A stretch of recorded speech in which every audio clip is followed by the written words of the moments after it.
নেতার দূরদর্শিতা বা নেতার বুদ্ধি দেখে আপনার অবাক হবেন। একটা গল্প বলি ছোট।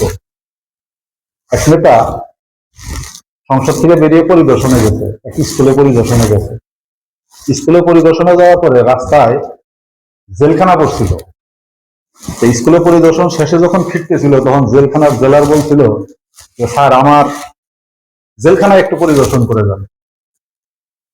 স্কুলের যে হেডমাস্টার এই নেতাকে বলছিল যে আমাকে 50 লাখ টাকা একটা বাজেট দেন, আমার স্কুলটাকে সংস্কার করতে হবে, বাচ্চারা লেখাপড়া করবে, তাদের লেখাপড়ার জন্য সুবিধা হয়।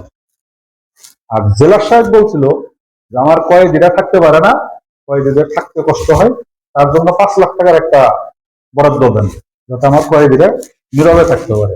সে চলে গেল, সংসদে চলে গেল। সংসদে যাওয়ার পরে সে বিল করলো কি উল্টা, জেলখানার জন্য 50 লাখ, স্কুলের জন্য 5 লাখ। পিএস বলতেছে স্যার আপনি তো ভুল করতেছেন, আপনার স্কুল থেকে চাইছিল 50 লাখ আর জেলখানা থেকে চাইছিল 5 লাখ, আপনি তো সেটাকে ঘুরাইয়া দিলেন। নেতা তখন বলতেছে আমি ঠিক জায়গায় ঠিক কাজটাই করছি, ঠিক জায়গায় যেখানে যেটা দরকার সেটাই করছি। পরে ভাই স্যার বুঝলাম না কি করলেন। তখন সেই নেতার উত্তর শুনে মাথাটা আপনার গরম হয়ে যাবে বা মানে অন্যরকম ভাবে মনে করবেন আর কি। নেতা বলছিল স্কুলে তো আমি সারা জীবনে আর যাবো না, যেখানে যাওয়া লাগবে সেই জিনিসটাই তো সংস্কার করা লাগবে আগে।